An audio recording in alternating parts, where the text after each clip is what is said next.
우리 하나님의 말씀을 함께 보겠습니다. 디모데후서 1장 2절의 말씀입니다. 디모데후서 1장 1절 2절입니다.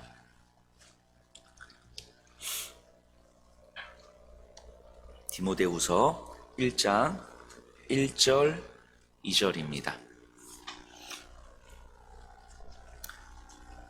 우리 두 절인데요. 우리 다 같이 읽어볼까요? 시작.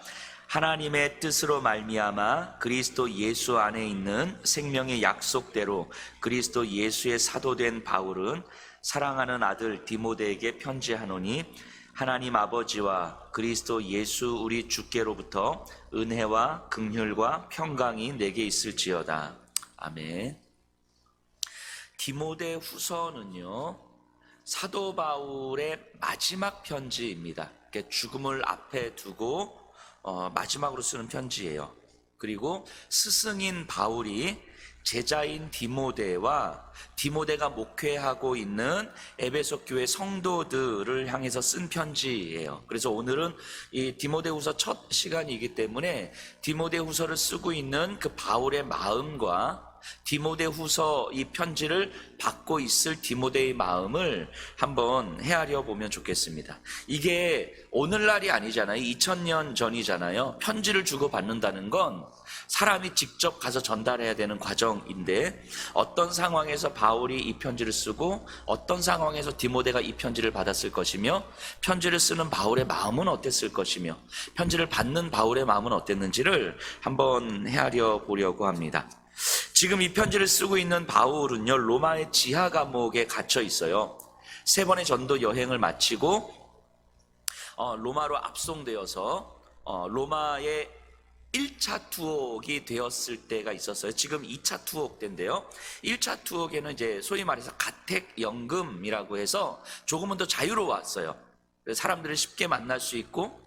그런데 지금 2차 투옥되어 있는 지금 이 감옥은 로마의 지하 감옥이에요. 또 언제 사형 판결이 내려질지 모르는, 이게 사형 판결을 앞두고 있는 거죠. 사형 판결 땅땅땅땅 하면 이제 바로 죽어야 되는 상황인 거예요. 이 로마의 지하 감옥은요, 대략 한 0.9평 정도의 좁은 공간이고 사방으로 다 막혀 있어요. 통로는 위로 뚫려 있는 조그만 통로밖에 없어요. 그러니까 빛이 없고요. 조금 0.9평의 사방으로 막혀 있고 위아래로 움직일 수밖에 없는, 사람 하나 들어갈 수 있는 조그만 통로고요. 그러니까 이곳은 빛이 들어오지도 않고 이 사람의 개소변이 바닥에 이렇게 그냥 계속 깔려 있을 수밖에 없고요. 쥐가 들끓고 이 더럽고 구역질 나는 공간이죠. 이 바울이 왜 지금 이런 곳에 있어야 하는지를 좀, 여기 있을 때까지 바울이 이제까지 살아왔던 삶의 여정들을 좀 한번 다시 생각해 보면, 이 편지를 쓰는, 이 마지막 편지를 쓰는 이 삶의 마지막 즈음까지 바울은 3번의 전도 여행을 다녔는데, 대략 그 거리를 따져보니까 한 32,000km 정도 되는 것 같아요. 걸어서 다닌 거죠. 32,000km. 근데 그것도 그냥 이 편지를 걸은 것이 아니고 정말 이 산맥을 넘어야 하는 그런 여행들을 다닌 거예요. 한겨울에 산맥을 넘어야만 하는 그 혹독한 여정도 마다하지 않았던. 그럼에도 불구하고 지칠 줄 모르는 이 바울은 가는 곳마다 복음을 전했고, 가는 곳마다 교회를 세웠고, 그 교회의 지도자들을 세웠어요. 하지만 이 바울이 선교 여행을 지속하는 내내 수많은 사람들은 바울을 표적으로 삼아서 괴롭혔죠. 수십 번 배신을 당하기도 하고요. 당시 존재하던 온갖 다른 종교, 이단 종교들로부터 집중적으로 공격을 받기도 했고요. 생명의 위험과 투옥, 채찍질, 돌팔매질 등도 당했어요. 그래서 아마 이 편지를 쓰고 있을 즈음에 이 바울은 허리가 굽어지고 흉터가 너무너무 많아서 나이보다 훨씬 더 늙어 보였을지도 모르겠습니다. 또 돌에 맞아 쓰러지고 뼈가 부러지는 그 고통 중에 있었기 때문에 아마 이전에 부러졌던 그 온갖 뼈마디가 매일매일 쑤시고 욱신거렸을 거예요. 근데 평생을 이렇게 살아왔거든요. 그럼에도 불구하고 복음을 전하려고 평생을 이렇게 살아온 바울이 그래도 조금은 편안한 어떤 은퇴 이후의 생활을 바라는 것이 그렇게 큰 뭐 욕심은 아니었을 것 같은 생각이 드는데, 그런데 그 바울의 그 마지막이 지금 이 지하 감옥에서 사형 판결을 기다리는 죄세 모험이라는 거예요. 평생을 그렇게 살았던 바울이요. 그 상태에서 지금 이 디모데후서를 쓰고 있는 거죠. 이제 상상해 보건대 바울의 마음이 아무리 대사도이고 아무리 복음을 뭐 정말 그냥 이렇게 막 전했던 사람이지만 마음이 약해질 대로 약해 있지 않았을까라는 생각을 좀 한편으로 해보게 됩니다. 반면에 이 편지를 받고 있는 디모데를 한번 생각해 보면요, 지금 바울이 있는 로마 감옥으로부터 디모데가 있는 에베소까지는 대략 한 1300km 정도거든요. 그러니까 이 편지가 여기까지 오려면 바다를 건너고 그리스 대륙을 지나고 또 바다를 건너서 와야 되는 거예요. 누군가가 이 편지를 들고 와야 되는 거죠. 그 누군가가 에베소 교회에서 설교 준비를 하고 있을 디모데의 방에 노크를 하고 들어왔겠죠. 이 편지 두루마리를 전해줬겠죠. 이때 보니까 바울의 봉인이 되어 있는 걸 아마 디모데는 발견했을 거예요. 디모데는 바울을 한 20여 년 정도 가까이 알고 지냈을 거거든요. 그와 함께 여행을 했고요. 바울이 돌에 맞거나 구타당했을 때 그의 상처를 싸매어 준 적이 많았을 거고요. 바울이 일으켰던 기적을 보면서 놀라기도 했을 것이고, 새로운 도시에 갈 때마다 바울이 전한 설교들을 듣고 또 들으면서 아마 그 설교들을 거의 외울 정도였을 거예요. 바울이 로마에 1차 투옥되었을 때에 아마 바울은 디모데를 안수해서 에베소 교회의 지도자로 임명했을 거거든요. 근데 에베소 교회가 힘든 교회잖아요. 역사와 전통을 자랑하는 교회들이다 보니까 사람들이 드세고 막 이렇게 자기 의가 강했던 교회잖아요. 그러니까 그런 교회의 젊은 목사 디모데가 사역했을 때 너무너무 힘들었던 것 같아요. 그래서 1차 투옥이 끝나고 풀려난 바울이 바로 디모데에게 가요.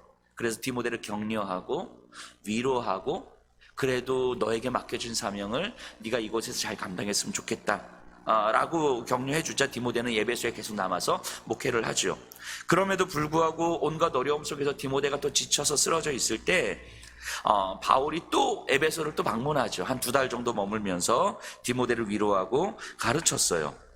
그리고 에베소 교회의 모든 것을 다시 맡기고 이제 바울은 떠나죠. 그 이후로 이제 얼굴을 못 본 거예요.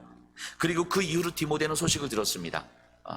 바울이 로마의 지하 감옥에 갇혀 있고 사형 판결을 받고 지금 사형 집행을 기다리고 있다라는 소식을 들은 거예요. 그런 상황에서 누군가가 전해주는 바울의 편지를 지금 받고 있는 거예요. 이때 디모데의 마음이 어땠을까 상상해보면 2가지 마음이었을 것 같아요. 첫 번째는 일단은 한시름 났겠죠. 아직은 살아계시는구나. 바울이 아직은 살아계시는구나. 그리고 2번째로는 슬픔이 밀려왔겠죠. 아마 디모데후서를 보면서 디모데가 어떤 장면에서 가장 마음이 아팠을까라고 생각해 봤을 때 4장 9절 10절 같아요. 한번 볼까요? 4장 9절 10절.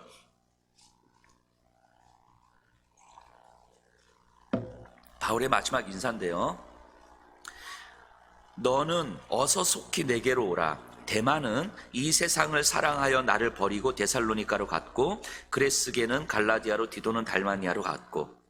자, 보세요. 바울이 지금 디모데에게 너는 어서 나한테 와라 라고 이야기를 합니다. 이게 어떤 뉘앙스냐면, 나에게 지금 너가 필요하다. 나 지금 힘들다. 내 주변에 있는 사람들 다 떠났다. 그러니까 너는 속히 나한테 와라. 지금 이런 뉘앙스거든요. 이제까지 디모데의 스승이요 격려자요 위로자였던 바울이었어요. 힘들어서 포기하고 싶을 때마다 자신을 지지해 주었던 바울이죠, 이 디모데에게. 그런데 이제는 바울에게 디모데의 위로와 격려가 절실히 필요해진 상황이 온 거예요. 자기의 스승 바울이 자기에게 편지를 썼는데, 디모데야, 나는 지금 너가 필요하다. 내 주변에 사람들이 다 떠났어. 나 지금 지독히도 외롭다. 지독히도 힘들다. 너 빨리 나한테 와다오. 지금 이렇게 이야기하고 있는 거예요. 마음이 약해져 있고 지독한 외로움에 어쩔 줄 몰라 하는 스승 바울의 모습을 지금 디모데는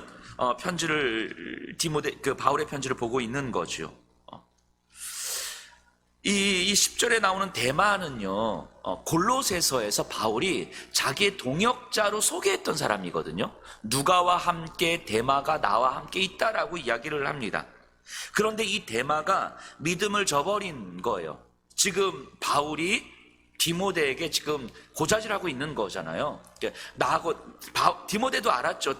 데마가 바울과 함께 동역했던 사람이라는 걸. 바울과 동역할 정도면 웬만한 헌신에서는 안 됐을 거예요. 데마는 아마 대단한 헌신을 했던 사람이었을 거예요. 그런데 이 데마가 믿음을 저버리고 떠났다는 거예요. 세상으로 떠났다는 거예요. 그러니까 이 동역자가 믿음을 저버렸다는 것, 바울과 평생을 함께 할 것 같은 사람이 믿음을 저버리고 세상을 향해서 갔다는 것은 바울에게 있어서 매우 큰 상실감이자 상처였을 거예요. 분명히. 그러니까 지금 바울이 지금 이 이야기를 하는 거예요. 디모데에게. 데마가 나를 버리고 믿음을 버리고 세상으로 갔다. 이것이 어떤 의미겠습니까? 물론 디모데에게 고자질하는 것도 있겠지만 나 되게 큰 실망을 하고 있고 나 되게 큰 상처를 받고 있고 나 지금 외롭다, 힘들다, 어쩔 줄 모르겠다, 뭐 지금 이런 이야기를 하고 있는 거죠. 믿음의 동역자들도 있지만 믿음의 동역자들도 각자 사역의 처소로 다 떠났어. 지금 누가만 나한테 있어. 뭐 지금 이런 이야기를 하고 있는 거죠. 조금 더 생각해 보면 바울은요, 자신이 세웠던 교회들이 이단의 공격에 혼란스러워하고 있고요. 지금 현재 다 믿음의 사람들이 믿음을 버리는 경우들이 굉장히 많았습니다. 그리고 자기와 함께 여전히 믿음을 지키고 있는 믿음의 동역자들도 각자의 자리에서 그 믿음을 지키느라 진짜 고군분투하고 있어요. 쉽지 않은 삶을 살아가고 있는 거예요. 그러니까 자신이 세웠던 지도자들, 자신의 제자들 중에서 믿음을 버린 사람들도 있고, 교회는 이단에 흔들리고 있고, 신실하게 믿음을 지키고 있는 제자들은 정말 쉽지 않은 삶을 살아가면서 믿음을 꾸역꾸역 지키고 있는 거예요. 그런데 이런 상황에서 지하 감옥에서 아무것도 못하고 있는 바울 자신이 얼마나 초라하게 여겨졌고 굉장히 위축되고 힘겨웠겠습니까? 이 마음이 고스란히 디모데후서 이 편지를 통해서 디모데에게 전달이 되고 있는 거예요. 그래서 디모데에게 좀 빨리 와다오. 내가 지금 죽음이 얼마 남지 않았는데 마지막으로 네 얼굴 보고 싶다라고 지금 바울이 디모데에게 이야기하는 거죠. 어쩌면 평생 복음을 전하며 살았던 바울, 누가 봐도 믿음의 거인이었던 바울. 하지만 지금 이 순간만큼은 바울은 누구보다도 연약했고 제자인 디모데의 위로가 절실히 필요하다고 말할 수밖에 없는 그냥 연약한 한 인간일 뿐입니다. 이 모습을 보면서 디모데가 얼마나 마음이 아팠을까라는 생각을 좀 해보게 됩니다. 우리 링컨 잘 아시죠? 아브라함 링컨. 그 살해됐을 때, 그 살해되던 밤에 링컨의 주머니, 양복 주머니에서 이제 유품들을 이제 꺼내는데 그 주머니에서 신문 한 조각이 있었대요. 이게 신문에 어떤 조각이냐면 링컨을 칭찬하는 기사가 실린 조각인데, 이 존 브라이트라는 하원 의원이, 영국의 한 의원이 링컨을 이끌어서 역사상 가장 위대한 사람 가운데 하나라고 말했던 걸 기사로 실은 거예요. 근데 지금이야 우리가 이제 아브라함 링컨을 굉장히 존경하는 사람으로 알고 있지만, 링컨 당시에 링컨은 그렇지 않았거든요. 이 1800년대 중반 당시에 링컨은 사람들이 링컨에 바라보면서 이 구제불능의 악당, 광대, 이렇게 보는 사람들이 거의 대부분이었어요. 수많은 사람들이 대통령을 인정사정 없이 막 비판했죠. 이제 그런 시대를, 링컨은 그런 욕을 먹으면서 그냥 외롭게 이 대통령의 자리에 있었던 거죠. 근데 그런 링컨이 자기를 인정해주는 신문 한 조각, 요 기사 한 줄 나온 이 신문 한 조각을 주머니에 넣고 다녔다는 거예요. 상상을 해보면 그 밤에 집무실에서 그 신문 기사 한 조각을 바라보면서 위로를 얻었을 그 링컨을 한번 상상해 볼 수 있지 않을까요? 그 기사 한 줄에 링컨은 아마 한없이 위로를 받았던 거 아닐까 싶습니다. 어쩌면 바울에게도 그 기사 한 줄, 그 한 사람이 필요했던 거죠. 그럴 수밖에 없는 자신의 연약함을 바울은 이 자신의 편지를 통해서 가감없이 드러내고 있는 거예요. 근데 어쩌면 이게 바울의 신앙이죠. 자신의 연약함과 자신의 초라함을 감추려고 애쓰지 않는 것, 이게 바울의 신앙 아니겠습니까? 대단한 믿음의 결단도 필요하지만 한없이 초라하고 한없이 연약한 자신을 감추지 않는 것, 마치 자신이 뭔가 대단한 사람인 것처럼, 사람들에게 뭔가 대단한 사람처럼 보여야 되는 것처럼, 아니 뭐 대단하지는 않더라도 내가 어떤 연약함과 초라함과 내 약점을 드러내면 안 되는 것처럼 생각하지 않는 것, 내 약점이 드러나도 괜찮고 사람들이 나의 연약함을 봐도 괜찮고 사람들이 나를 초라하게 봐도 괜찮고 나의 부족함을 봐도 괜찮다고 생각하는 것, 이게 바울의 신앙이었을 거예요. 나의 가치를 내가 증명하지 않아도 된다는 것을 바울은 알고 있는 거죠.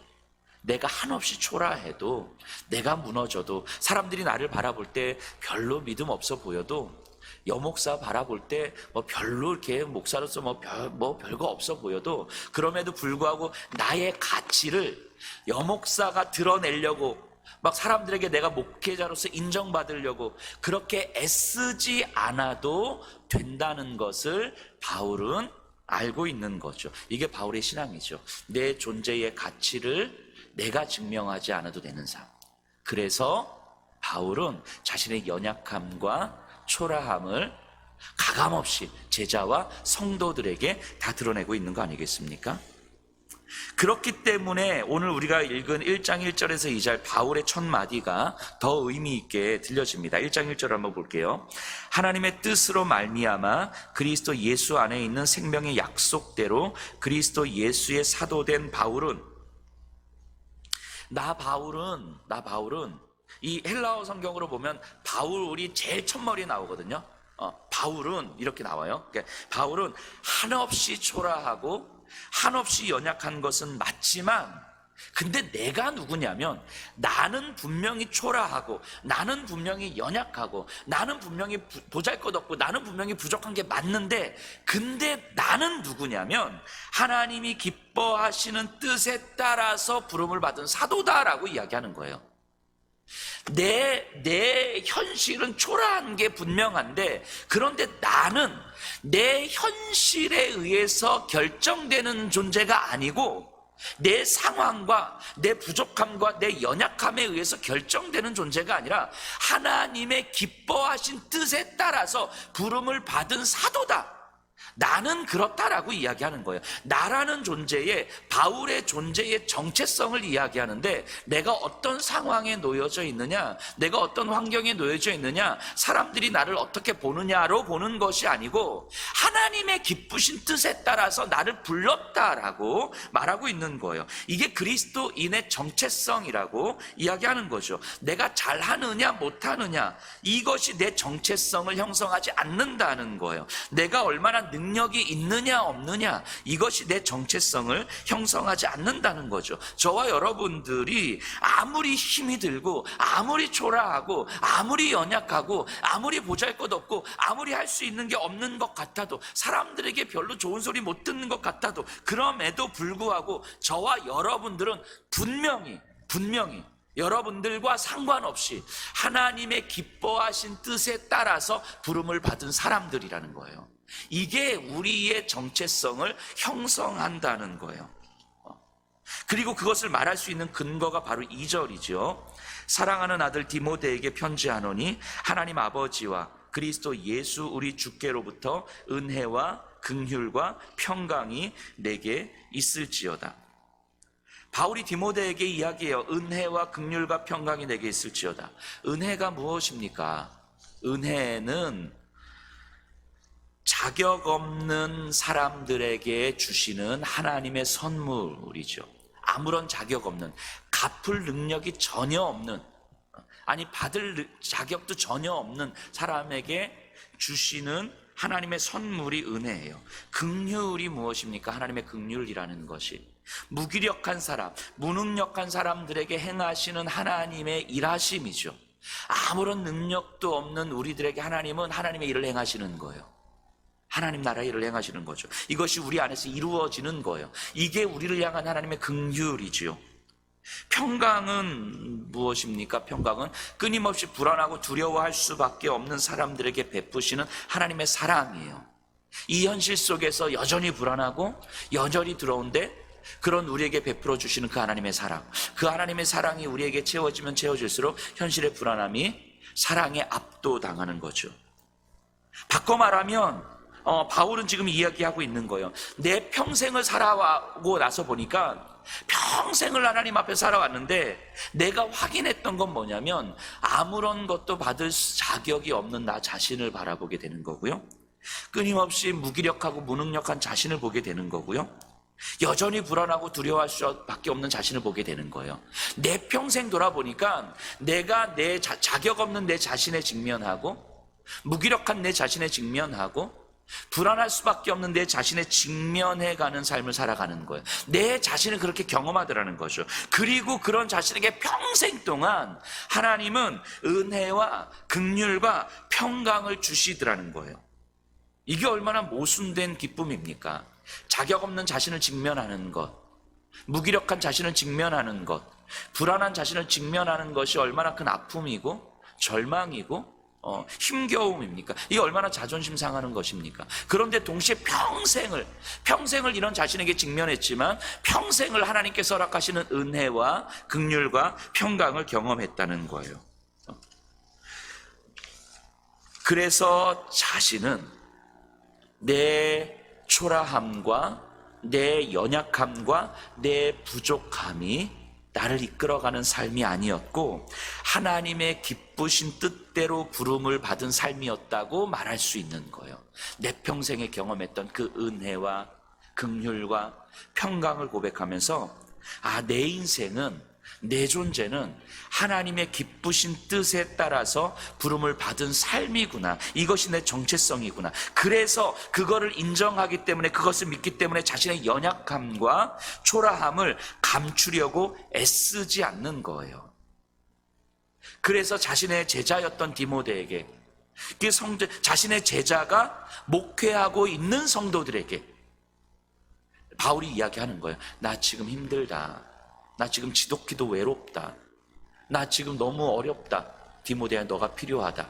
나에게는 너의 지지와 격려가 필요하다. 그 기사 한 줄이 필요하다고 이야기하는 거죠. 이 창피함을 무릅쓰고 이야기하는 거 아닙니까?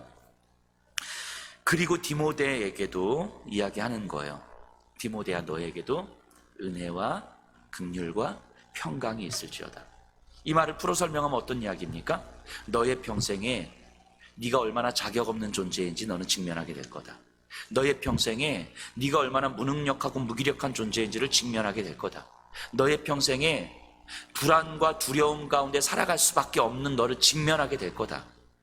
너는 평생 너의 그 자신을 직면하게 될 거라고. 하지만 그런 너의 자신에게 평생 무어질 하나님의 은혜와 긍휼과 평강 또한 경험하게 될 거라고. 그래서 너의 인생은, 너의 존재는 너의 초라함과 너의 연약함과 너의 상황과 너의 환경이 결정하는 삶이 아니라 그런 상황에도 불구하고 그런 부족함에도 불구하고 하나님의 기쁘신 뜻에 따라서 부름을 받은 삶이다. 디모데야. 이렇게 이야기하는 거죠. 이 노사도가 평생을 그렇게 살아왔던 노사도가 이것을 디모데에게 이야기하는 거예요. 그러면서 자신의 연약함을 있는 그대로 보여주고 있는 거죠. 저와 여러분들은 어떻습니까? 이 자리에 계신 분들은 우리의 평생 무언가를 얻을, 무언가를 누릴, 무언가를 가질 자격도 없는 내 자신과 직면하고 계십니까? 아니면 이 자신을 회피하려고 끊임없이 무언가로 나를 채우려고 합니까? 뭔가 소유하고 사람들에게 인정받아야 되고 내가 뭔가 만족스러워야 되고 이런 방식으로 자격 없는 내 자신을 회피하려고 합니까? 무기력하고 무능력한 자신을 직면하고 있습니까? 아니면 마치 나는 아닌 것처럼 뭔가 할 수 있는 것처럼 그렇게 자신을 속인 채 살아가고 있습니까? 불안할 수밖에 없는 자신과 직면하고 있습니까? 불안과 두려움이 사라질 수 없는 내 존재의 이 근원적 불안함을 인정하고 직면하며 살아갑니까? 아니면 마치 내가 불안하지 않을 것처럼 그래서 내일의 이 편안함에 오늘을 저당 잡힌 채 반복되는 삶을 살아가고 있습니까? 여러분은 여러분들 자신과 직면하고 있습니까? 정말 여러분들 자신과 직면할 때에 여러분들에게 주어지는 은혜와 긍휼과 평강을 경험하게 될 거예요. 이것이 경험될 때에 여러분들은 분명히 깨닫게 될 거예요. 분명히 아프고 힘들고 초라한 자신을 보면서 자존심 상하고 어렵지만 이것이 내 존재를 결정하는 것이 아니구나. 이것이 내 존재의 정체성을 결정하는 것이 아니구나. 나는 이 모든 것에도 불구하고 내가 누구냐면 하나님의 기뻐하시는 뜻에 따라서 부름을 받은 사람이구나. 이것이 우리에게 고백이 되는 거예요. 이것이 여러분들의 인생에, 여러분들의 평생에 고백이 되었으면 좋겠습니다. 그래서 여러분들이 평생을 살아가고 나서 바울처럼 이 삶의 마지막 즈음에 됐을 때 내가 잘 살아왔음을 자랑하는 것도 아니고 내가 많은 것들 누렸음을 자랑하는 것도 아니고 나 대단한 사람이야 이런 거 자랑하는 게 아니라 나 힘들다, 나 어렵다, 나 약하다, 나 초라하다. 그런데 나는 하나님의 기쁘신 뜻을 따라서 부른 삶이었다. 이거 이야기할 수 있었으면 좋겠습니다.